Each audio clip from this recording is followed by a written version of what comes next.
So we're going to go Druid. Now, I don't have any idea how well Druid is going to do in the later things.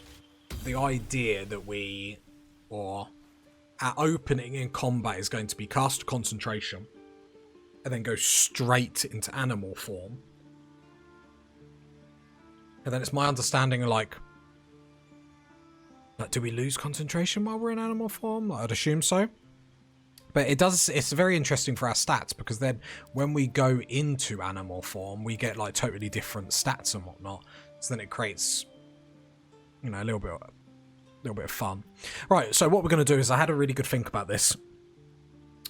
And I really like Thorn Whip, because it pulls the creature 3 meters closer. But we'll get it down the line, and for the Nautiloid to just make sure we get through it okay, and especially because we want to try and get the Flaming Sword and whatnot, and if the opportunity arises to take out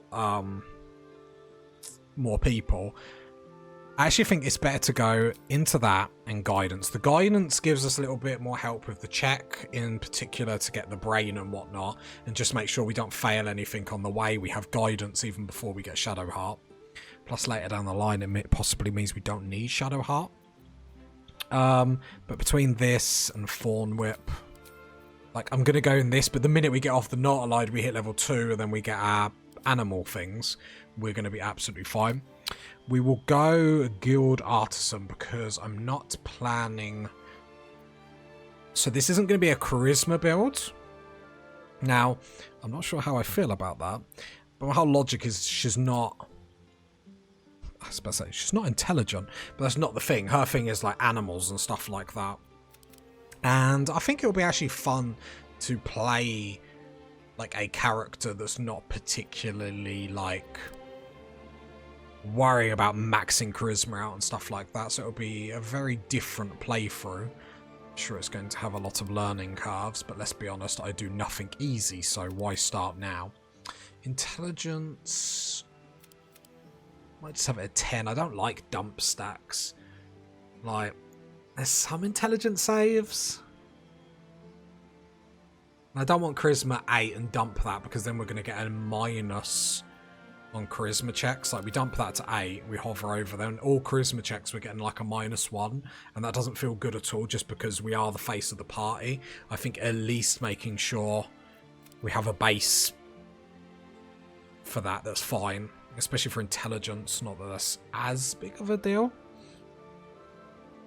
But you know what I mean? And then obviously wisdom is our spellcasting modifier, so we want to make sure that is okay. And then what we'll do down the line is... So this build is...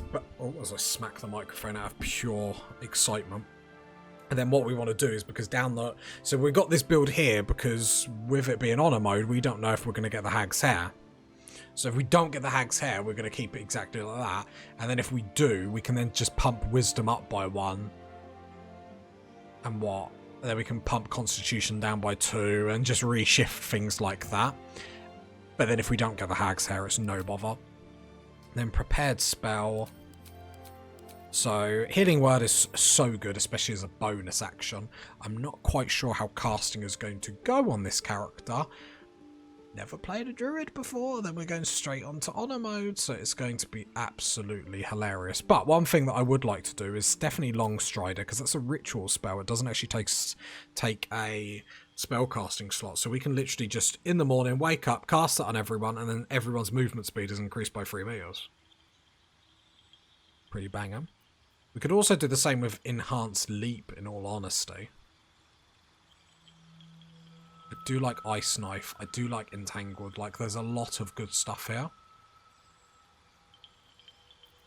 I want to go Speak with Animals, but we'll probably swap that out when we get to level 2, because we won't need that at all on the Nautiloid. So getting that in now is probably a bit of a waste in time.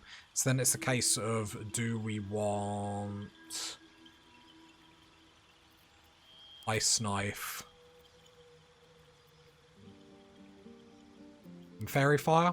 And then we'll swap them out at level 2, and we'll probably get Fog, just because I'm actually learning actually quite a good defensive spell that I haven't actually given any credence to or whatsoever.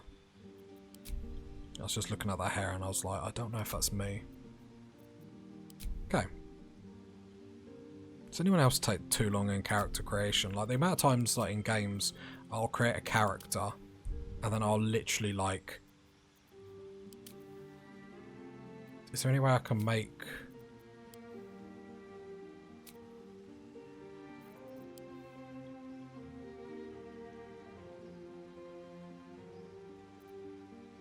Is that nicer?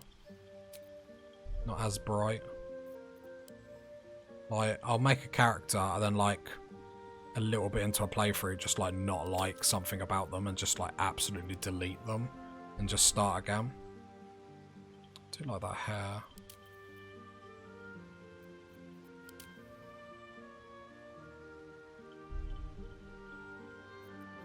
Problem is I like the idea, so we're sort of like role playing like a youngish druid, so to speak. I mean, the good thing is they have the mirrors in camps and stuff like that, so I can actually change it if I don't like it. Yeah, the problem is the highlights. I don't know why I'm trying to make it work.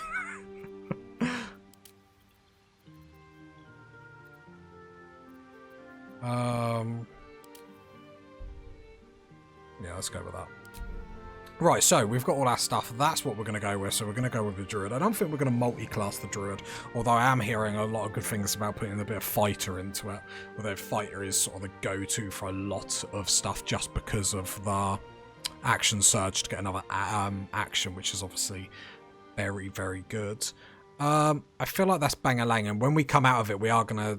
So basically our Druid is going to be very utility-orientated. We're going to do a lot of talking with animals, rituals, that sort of stuff, and then combat is all going to be about doing a concentration spell, getting straight into our animal form, and then having fun.